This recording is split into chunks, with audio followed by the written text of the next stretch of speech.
Hey guys, and welcome back to another episode of your Brains Coach podcast. My name is Angela Shurina. I'm your host, I'm your Brains Coach, and it is my job here to bring to you all the best, cutting edge, most effective, most recent, most interesting, and useful brain body tools so you could feel your best, look your best, make your best possible decisions, all with the purpose to create the life experience that you want and express your fullest potential. Today, folks, first of all, a small announcement. An article just came out, an article that I wrote a couple of weeks ago. And now it was published on Balance the Grind online publication for people like you who want to achieve a lot, create a lot, but also have beautiful, balanced, whatever it means for you specifically, life experience, high quality of living and fulfillment and achievement. And in that article, I wrote about how to simplify healthy lifestyle through tracking the most fundamental aspects of our health, like, for example, step count, or, for example, the amount of water you drink, and also all the tips and tools to make this behavior simple and easy and something that simplifies your life, not makes it more complicated. So the purpose of that article is to help you to understand and get inspired, get motivated that health is actually simple. That's how our grandparents had it. And all the animals in the animal kingdom know how to maintain their health and fitness.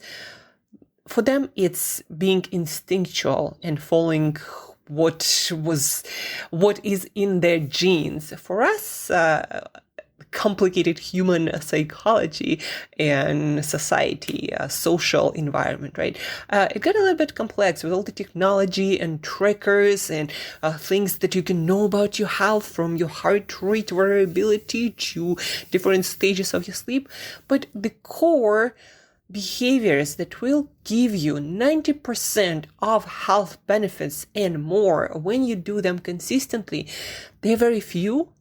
I simplified it to 5 numbers and haven't yet seen a better model. So 5 numbers that you gotta make happen every single day. And when you do that, your health and fitness and looks and energy will skyrocket. You know, all this, again, supplements and triggers and routines and programs and all these things, they're just a ways to implement the basics. But a lot of people get lost in all this specifics and widgets, and then people get lost. People lose track of the core behaviors of the simple stuff that actually gives the most benefits. So check it out. The link is in the show notes. Let me know what you think, connect, and put the most fundamental behaviors in place in whatever way works for you.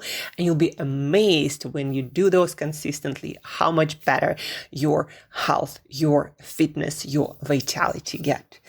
Check it out. Again, the link is in the show notes. And now back to the topic of our conversation today. That is energy management. And folks, energy. What is energy? Energy is how you feel.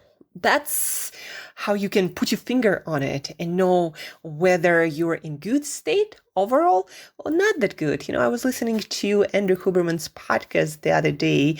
Star neuroscientist, one of the best on Apple, for example, podcast last year, but just amazing the quality of information and how he gives us this information. Amazing podcast. But anyhow, on his podcast, he was talking about immune system and how to prevent getting sick, especially if you are in a colder climate during this month. And he was saying that the first signal or the first sign of you coming down with something, and you probably already know about that. The first signal, the first sign is that your energy gets low when it's supposed to be not low. Like you wake up and you're already feeling not up to meet the day. I remember during all these COVID times, one time I felt like I was coming down with something. And you know how I knew that? I woke up and I already felt lazy, like I didn't want to get out of bed. And that is such not a common thing for me. And I had a good night of sleep. And at that point, I realized, yeah, probably something is happening in my body, and that something probably has to do with all this COVID and stuff going around. So for a few days, I was in that energy state, like lowerish, and then I got over it.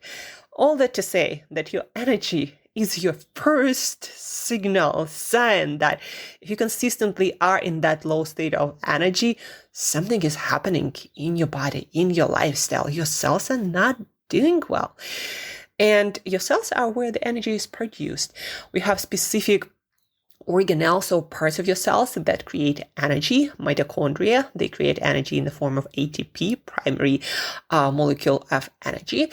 And so when those mitochondria do not do well and do not produce all that energy that they're supposed to be producing, they're less effective, or we have less of them, guess what? You experience that as a lower energy state.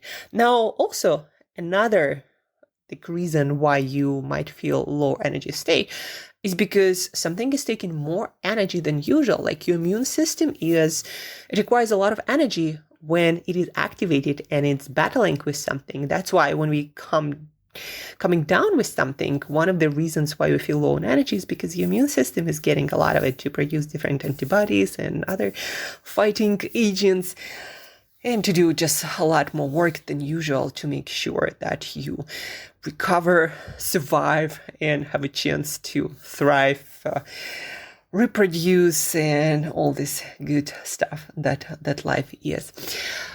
So energy, this is a primary indicator of how well you are doing at this moment. So when I do any health assessment, I'm like, where is your energy level? Is it on a scale from 1 to 10? Where is it, 1 or 10?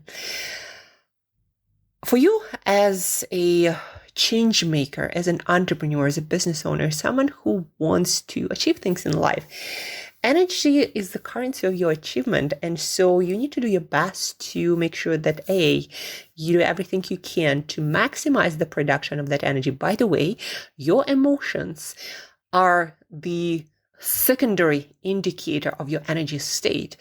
There is a lot of data and research coming out now that depression, for example, is the state or consistent state of low energy. When your mitochondria are not able to produce enough, your brain cells, your neurons, for example, start to starve. They are one of the hungriest cells. Your brain consumes 20% or more of your energy on a daily basis, more than almost any other organ, I believe. Like your heart, your liver are also quite energy demanding, but your brain is that hungry organ, and your brain consists of neurons, those nerve cells, and they are the hungriest, consume a lot of fuel.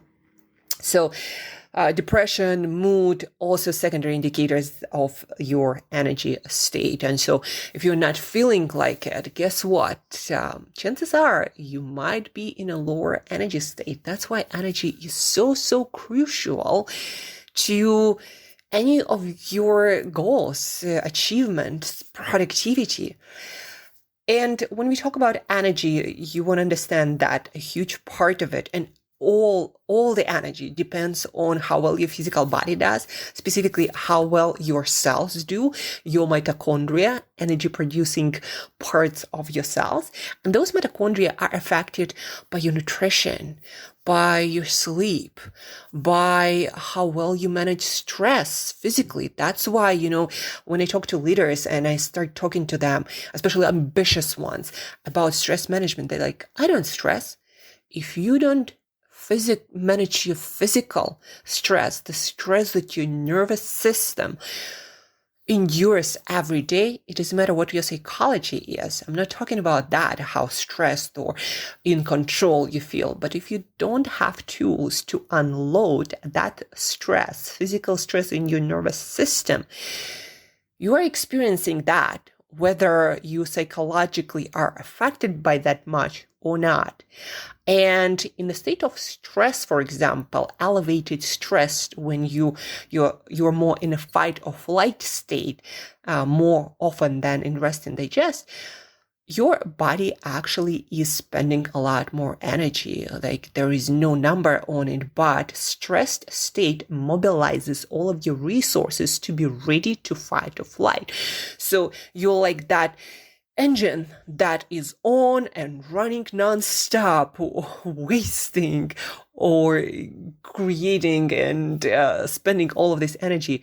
Where in a state of rest, where you modulate your stress well, you are so much more economical with your energy. That's why also for your productivity and for your health and for your immunity and for your mood, it's so important to, for example, manage stress, to adjust your energy state and to be more economical with usage of the energy that your mitochondria produce. So energy, it's about the production and making your mitochondria with your lifestyle, nutrition choices, make them more effective, but then also not wasting it, but by, for example, not managing stress, or not wasting it by, for example, not doing multitasking, because every time you switch tasks, your neurons, your nervous system, your brain have to do additional processes that require energy. And even that switch that requires that glucose, that's fuel, and the production of which also takes energy. So all of that to say, your physical energy, your cognitive energy, they are interlinked. And so when we are talking about even productivity, you cannot separate it from your physical state of health.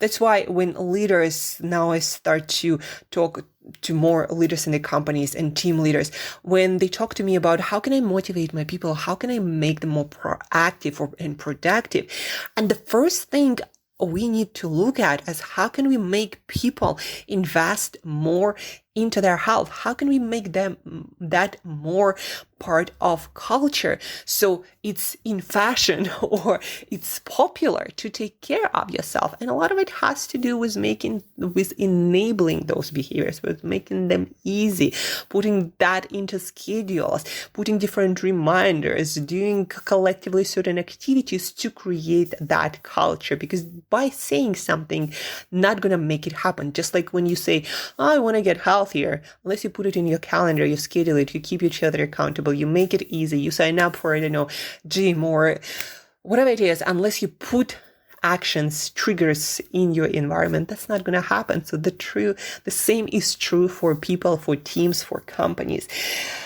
But the main idea here is your physical energy is not separable from your cognitive energy. It's not separable from your productivity. It's not separable from you being productive and your best self. And this is primal. How your cells function, that is primal to everything else you do. How you think, how you perform, how you learn, how the quality of ideas you produce, the rate of those ideas, how much you want to get done every day, how much you want to invest into your life and people around you, even leadership. If you're in a low energy state, you know why there are fewer leaders, people who want to do more things that they're assigned to? Because a lot of people are struggling, whether they're aware or not, with their health and their energy systems. So health, and here again, we have sleep, we have nutrition, we have stress management, and how well you and how consistently you perform, you invest into those behaviors. And again, check out that article that simplifies health and energy production to few core behaviors to do every single day. I make healthy lifestyle really easy, really simple, with a lot of suggestion in that article that is in the show notes. So now let's say your physical energy as at its peak or close to possible. Now we get into other details like your circadian rhythm or 24-hour wake-sleep cycle that most of the creatures on Earth follow. Some are nocturnal, basically some creatures or animals are more active during the night, like rats, for example, or bats, like flying bats. Some creatures like ourselves, we are creatures who are supposed to be, I forgot the scientific term for that, active during the day. And depending on where in your day you are, the hours, your brain works differently, your liver works differently, your digestive system works differently. You at 9 a.m. are not the same person as you are at 6 p.m. So the second part of it is realizing how timing part of the day is crucial to your function, your productivity, your energy state. A little side note here. So I finished Get Things Done. This is like classics of productivity. The subtitle is Stress-Free Productivity, and it's about the deep kind of organization of your life and your work processes by David Allen, one of the top world's experts on productivity, who help a lot of companies and leaders to maximize their productivity through organizing principles that he describes in the book. So anyhow, he talks about this concept, how well you get your things done depend on several factors, but one of those factors is when you schedule things, how much energy do you have for that at that specific time? And based on that, you need to schedule that activity or choose the activity that you're going to do. Here's an example to make it simple. I know, well, for most people, there is midday slump or crash or slowdown in energy. That's just how our biology works. It's slightly different for different people. For me, it's somewhere between 1 and 3 p.m. Everything slows down. And the smarter thing would be, because I also go to bed early, is to make sure I don't schedule critical activities like writing something super complex, writing articles, or coming up with a new program for a team training or for my clients individually. Like, I know that that is not the time for me to do those things. My brain is not at its best thinking capacity. It's more on a sleepier side. But I'm pretty good at actually going for different networking lunches or having virtual coffees, or also taking break, having a little bit of food might be great for that, or doing things like emails that are absolutely not a crucial activity almost in anyone's life, unless you're crafting this really important email to create one-of-a-kind partnerships. But then that email probably also not a great idea to do in that specific time period. So getting back to the idea of circadian scheduling according to the time of the day. Again, you at 9 a.m. is not the same person as you are at 6 p.m. And so smart people, high performers, know their cycles, know their time, and they don't fight it. Folks, you cannot fight that biology. It's too strong. Yes, you can drink coffee. Yes, you can do, cold showers. And we're going to speak about that, how to revitalize your midday slump. But still, you're not going to be at your peak, no matter what you do. So for most people, cognitive peak for focused work, for very deep, detailed work is somewhere around 10, 11 a.m., depending on your chrono time. For me, it actually comes in even earlier because I wake up at 4 or 5 a.m. Naturally, I'm an extreme lark. And for me, that peak comes 8, 9 a.m. And I'm still pretty good till 12 p.m. But then that's where a slowdown happens. And so smart people do what really highly effective people do. They know their cycles they learn that through experimentation and reading about such things as circadian biology, circadian productivity, and then they schedule things accordingly. So there is it is not a coincidence that a lot of early type business owners, entrepreneurs do not like to schedule meetings in the morning because they know this is my peak time. Like Alex Hormozi, for example, one of the most famous entrepreneurs on social media these days. And he often talks how he doesn't schedule anything till like 12 p.m., I believe, because this is his time to move the most important things forward, to write his books, to think deeper about direction of his business. And he schedules everything else after. And again, there is a reason for that, because you are not the same person at your peak and later in the day. So be aware of that. From Andrew Huberman, I also learned that morning is great time for focused work, for very detailed analytical work. And then later in the day, when you get your second wind, so to speak, but your brain chemistry is actually different because it's getting closer to your bedtime. It's best time for creativity when your logical supervisor is not as active, but you have this additional boost of energy and you have more serotonin usually, a neurochemical of confidence and chill state, and also helps you with creativity because you don't have that sensor, your logical brain, as active. And so during the later part of the day after the midday slump, usually you're pretty good with creative endeavors.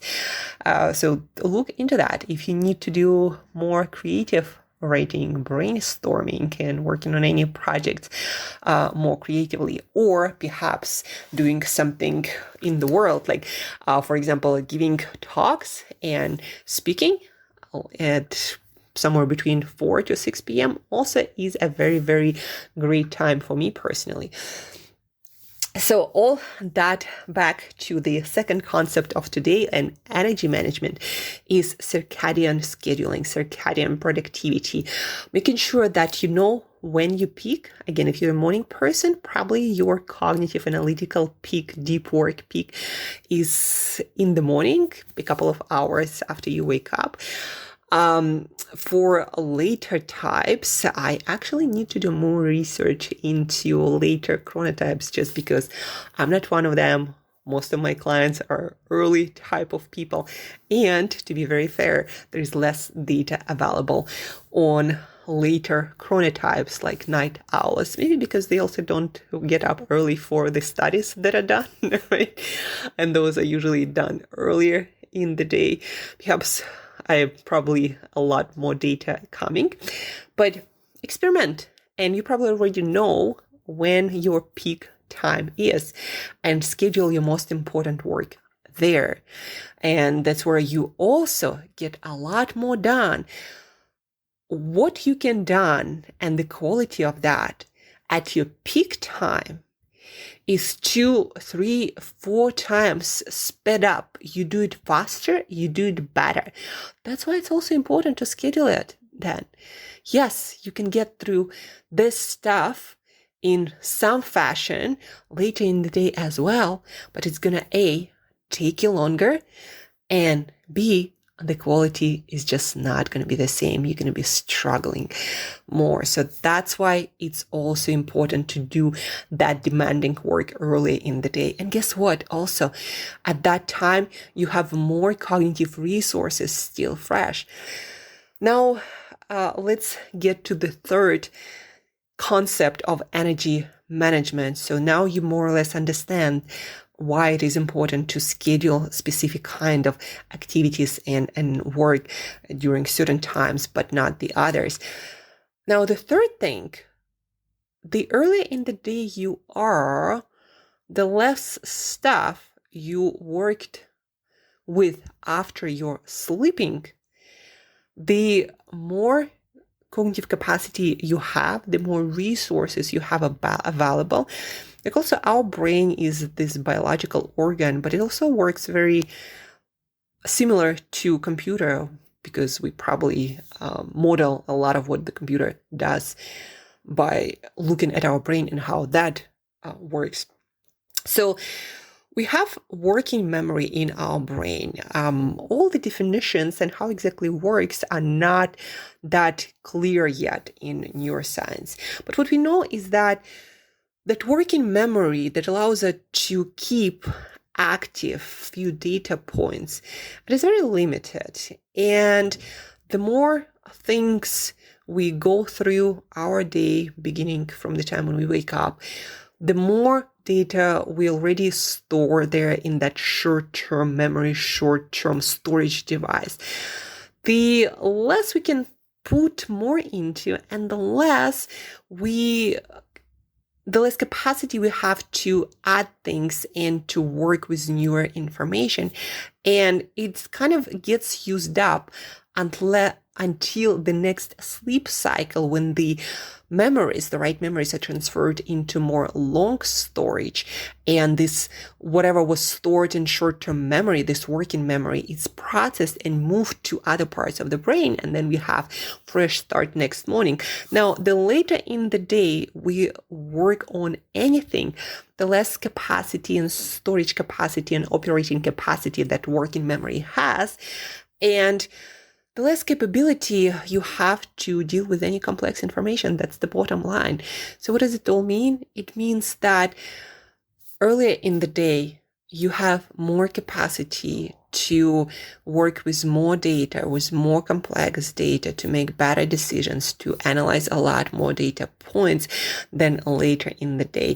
And that's why it's also important to schedule your most important, most complex work for the morning. That's why I'm recording this podcast in the morning when my memory is so fresh and I can basically freestyle the whole podcast episode in quite a structured way, that keeping track of what I say at the beginning of podcast episode and in the middle and at the end, and then also bringing up all the studies and research and books and other podcasts.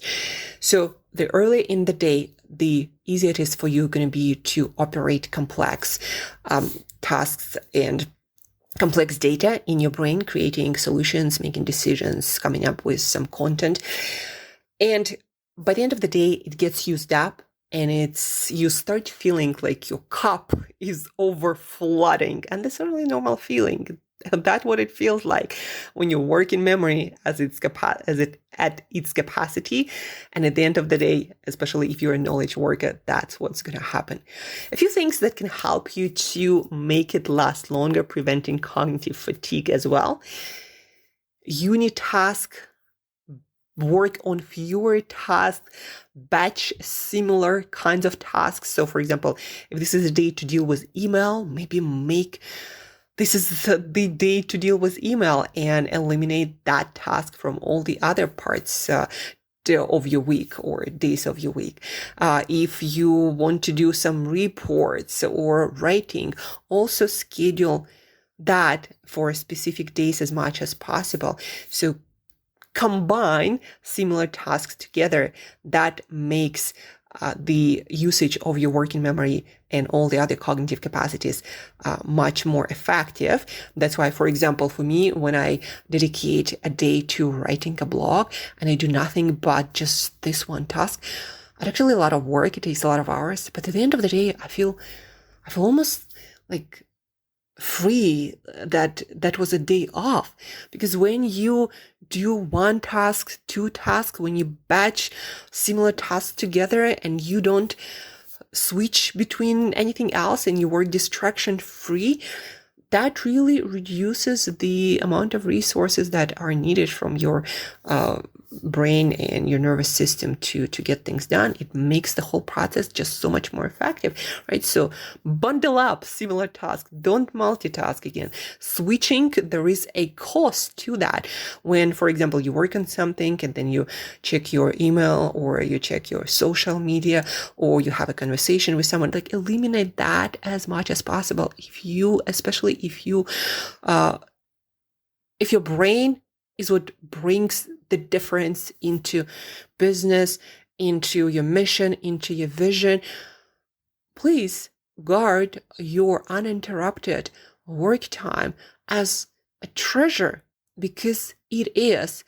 The more you allow yourself to be distracted, the less discipline and arrangement you have around that, the more ineffective you're going to be using your resources, the more fatigue going to accumulate, the faster, and also the quality of your work will suffer a lot. There is only so much you can do by working interruptedly compared to when you work in chunks in 2-3 hours of focused work. So understand this, right? Do not multitask, batch. Remember that your working memory has capacity, so do the most complex work, the most that requires a lot of data processing early in the day. Open loops, another one, open loops and decisions. So recently also this book was featured on my podcast. We talked about that, Willpower.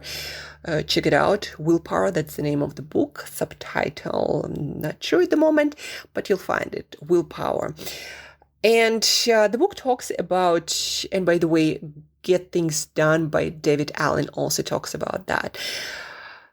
They talk about a couple of concepts here. Number one, the more decisions you make throughout the day, whether those decisions are about your food, about your fitness, about your clothing, about your makeup, the more decisions you make, the less you have available. It has to do with all this decision making takes processing power in your neurons, those hungry cells that require a lot of energy and glucose, and they create a lot of byproducts of their function that adds to cognitive fatigue. The most important concept, the more decisions you make, any kinds of decisions. That's why people like Steve Jobs, Mark Zuckerberg, a lot of entrepreneurs, Alex Hormozy, like to wear the same stuff and not think about that. There is no magic. The simple explanation, the more decisions you make, the ones that do not matter, like the choice of your food for breakfast. That's why I eat the same freaking breakfast and lunch and dinner with a little variety of fruit and vegetables. The more decisions you make, the less you have available. That has to do that they tap into the same cognitive power and working memory as everything else. You have one brain and it doesn't separate its resources usage for trivial decisions or more complex decisions and work decisions. So the more decisions you make, the less good decisions you're gonna make. Limit the amount of decisions you make by habituating the stuff like food and exercise and clothing. For ladies, makeup. Wear the same freaking makeup. Don't think about it 10 times per day. And the second thing that's going to drain your cognitive energy, your decision-making capacity, basically everything your brain does, is having open loops. So Google it. Open loops in coaching, in psychology, anything that has to do with learning about our ability to cognitively perform different tasks. Open loops is anything that you know that you're aware of, you must do, you should think about, basically anything you haven't made decision about, but you need to make that decision and you need to take that action. So that is an open loop. Let's get actually to relationships. If you are in a relationship with someone and you know you need to talk with them, but you're delaying, and you haven't put a date on the calendar, that is an open loop. You gotta get cat food and you gotta get it, but you haven't decided when and how you're gonna do that. That is an open loop. You gotta get your protein powder, but you haven't decided when, what, and how you're gonna go about that. That is an open loop. You're gonna get certain things done at work, from emails to projects to talking to your teammates or your boss or your supervisor, and you haven't decided how to go about that or when you're gonna do that. An open loop. And every single open loop is on the loop in your working memory, taking capacity from your creativity, from your decision making, from all of the important work. And the bottom line, the more of those open loops you have, the more overwhelmed you're going to feel, the more anxious, just like your cup, overflowing you're going to feel. The less capacity to do better thinking, the less clarity you're going to have. And you're going to feel like you cannot handle all of that is on your plate. The solution, very simple. Take some time, 10, 15 minutes. It actually doesn't take that long. When I work with my clients and we practice it doesn't take much at all. So you sit down and you write down every single thing that is on your mind that you need to make decision about. So write it all down, even if it's a whole page, and then take the next 5 minutes and either write down a solution, a decision, or schedule when you're going to think about all of that. And now guess what? All your brain needs from you about those items, not to get them done. And that's what's been shown in research. To close those loops, to eliminate them from your working memory, all you need to do is to make a decision when you're going to deal with that. So write it all out. Now it's not in your head. It's on the list that you can see. Put it in a safe place. and then decide when you're going to deal with that. Just set a date and time that will allow for all of that to happen effectively.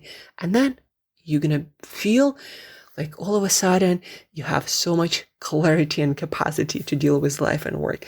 And you'll be surprised how well and fast it works. So that has been also eating up your cognitive power, your energy, adding up to your daily fatigue and overwhelm.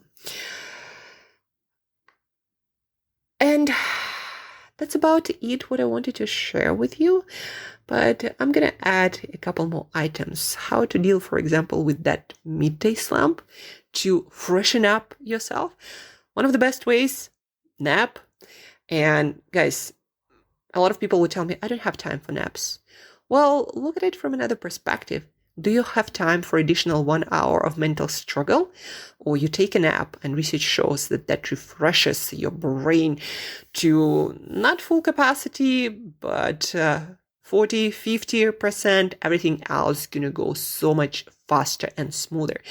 So for me, the question is always, you don't have time for a 20-minute nap, but you have time for additional hour of struggle. And that's what it comes down to. Efficiency that's going to be added to your work. And your some of your working memory is also going to be freed up from all of that data and stuff that you accumulate throughout the day, right? So napping is amazing. Also going for a walk outside, getting exposed to bright light, cold water, like cold water shower, or just splashing cold water into your face and on your hands, your palms. Those are areas of your body, your face, your palms that are easily available and that transmit the temperature of anything the fastest. That basically means you change your core temperature the fastest when you expose your face, your palms, also your feet to any temperature, cold or hot. In the middle of the day, we're looking for cold. I already mentioned walks, light. You can also try Yoga Nidra or non-sleep depressed protocol, the name that Andrew Huberman gave to it. One of the favorite ways to refresh his brain of Sundar Pichai, a CEO of Google. I think he's still a CEO of Google, but in research, yes, it shows to restore a lot of this cognitive capacity. Yoga Nidra, I do my 10-minute protocol every afternoon. If I'm not napping, I'm usually not a napper, but Yoga Nidra does the job really, really well. So that is your midday refresher. When it comes to food, do not eat a lot of food in the middle of the day. It's going to crush you like nothing else. It's not just about carbs. It's also about too much fat or too much food. So eat light, salad with some lean protein like tuna, white fish, or shrimp or chicken breast is something that's going to do the job. If it's a salad, don't put a whole bunch of fatty dressing on it. That's, you know what I personally love? I just eat carrots. I might also have an apple and tuna, and that's my to-go snack. A lot of my clients love biltong or beef jerky and some apple because it's just so freaking damn convenient. And that is it, folks. I hope you learned a ton on today's podcast about energy management. You probably didn't know how complex that is and how much of your lifestyle pays into your daily energy budget and how your cognitive performance depends on the time of the day and how becoming more productive and smarter with your effectiveness has actually a lot to do with when you schedule what tasks. And the best, most prolific people in the industry, whatever industry you are in, already know that. People know the rhythms and they follow them instead of struggling with them. So if you have the capacity to look at your schedule and redesign it based on your best peak performance times, then please do so. If you need more information, if you're not sure how to still incorporate all of that knowledge into your lifestyle, into your work, then please do connect and we're going to get on a complimentary session and I'm going to answer all of your questions, give you more details. And how can you claim this session? The link is also and always, well, for now, in the show notes. Use it till it lasts. Schedule your complimentary session and let's talk about your most effective time so you can deliver more, achieve more, do less, and have much better quality of living. And don't forget to check out the article in the show notes about making a healthy lifestyle super simple. 5 core numbers that you need to track to make sure your health is on track and you're getting 90% and more benefits. So check it out. The article is in the show notes as well. And the last but not least, please do share this podcast, guys, with as many people as possible. That's how this podcast reaches more people. So please help me to spread the word and make more people more prolific, productive, so we are all successful creating this beautiful world around us where everyone can succeed. So spread the word, share, and have an amazing week ahead, being very smart about creating more energy, not wasting it, and using it in the most effective way. Have an awesome day, and you'll hear from me very soon.